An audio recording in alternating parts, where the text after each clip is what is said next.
Of course, I'm a new member of this inter-regional group, and I want to say that all of us are fully dedicated to decarbonize our economy and greening our cities.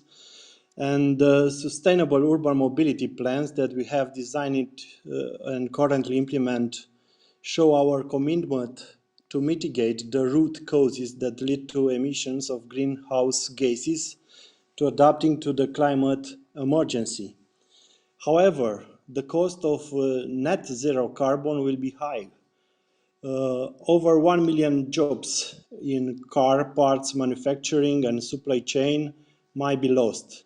2.4 million workers will need radical upskilling and retraining. Hundreds of these citizens live and work in the town that I serve as a mayor, is our relatives, our friends, and our neighbors. So, this is the reason why primarily my report is focusing on a just transition in the automotive sector. I want to bring in your attention three items. The first item is a just transition. What are we supposed to consider in cities and regions, and what are the next steps we should take? First thing I think is necessary to have a research and mapping of the employment consequences and trends of a shift towards a climate neutral automotive industry must be carried out in each region. The main objective is to ensure a just transition towards a climate-neutral economy as referred in Article 4.1 of the Paris Agreement, in particular to support reskilling, upskilling and other skills training and reallocation of workers in the automotive sector in all affected member states, but in particular in the regions and communities most affected by the transition. Public resources should be made available for a just transition program for the automotive and broader mobility ecosystem. The model should be the current just transition platform. The Commission must make a legislative proposal to establish a European mechanism for a just transition of the automotive sector and regions, which shall draw on existing European funds, such as social climate funds, European social funds, or just transition funds, innovation fund, recovery and resilience facility, or other instruments of the multi-annual financial framework. This mechanism has to address its challenges in those regions that are most affected by the transformation and reaches those small and medium-sized enterprises in the supply chain that lack the strategic and internal financial capabilities to adapt their skills and production to the changes in the automotive value chain. It should also take into account the mid-term revision of the MFF. Such an European mechanism for a just transition of the automotive sector aimed directly at the affected workforce and transparently distributed via regions and cities. Funds allocated within the program for just transition should not be a bailout for automotive companies, but a public investment in the upskilling, diversification, and education of the workforce. Commission and Member States must ensure that investment in vocational and high-tech education required for the new skills in electric mobility should be made available at local level.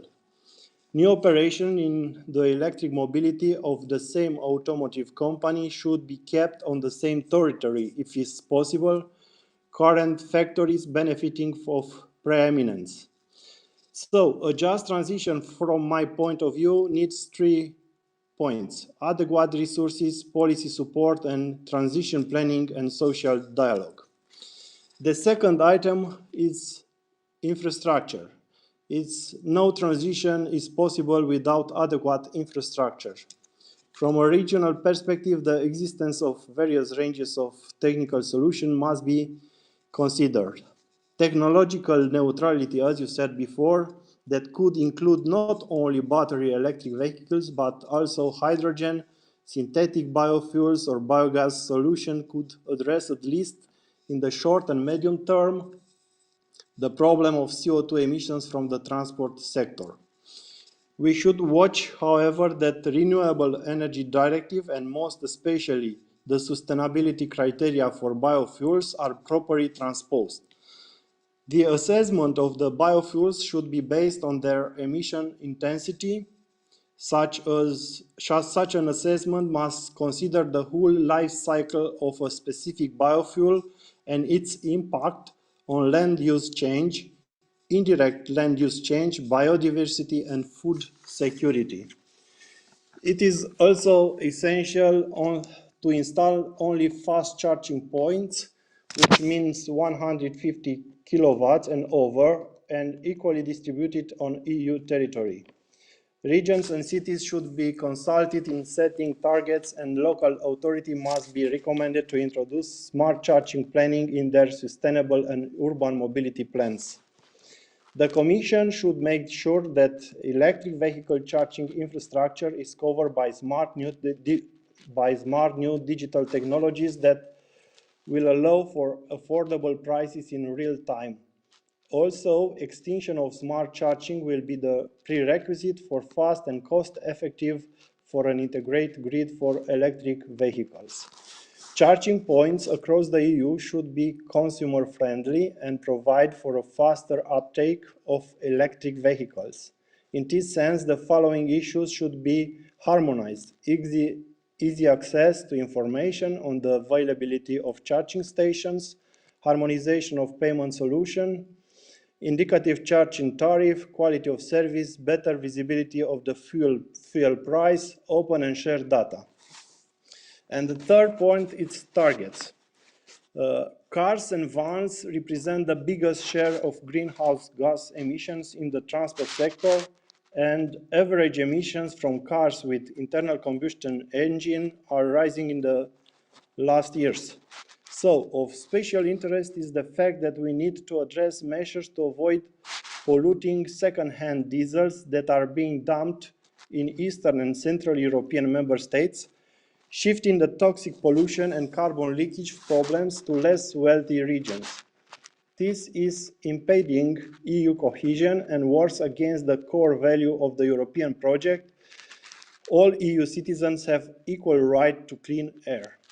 We must, however, ensure limits to the flow of all polluting vehicles in a way that protects the environment and public health and is aligned with the single market rules. We keep the discussion open whether to consider a new Euro 7 standard as a tool to slash toxic pollution from engines. The proposal must be a comprehensive revision of the outdated Euro 6 standard, reducing pollution to the lowest technical feasible levels and closing all loopholes related to real-world emissions. So I think new standards for cars and vans will accelerate transition towards zero emissions. Our ambitious goals for the transformation of the mobility sector are really in reach. I firmly believe that by working hand in hand, we can succeed in making individual mobility CO2 neutral. However, in order to make this transition quicker, cheaper, and easier for everyone, we need to act now. Thank you for your attention, and I want to say that amendments for my report must be forwarded up to 29 of November, and I keep account of all of them. Thank you very much.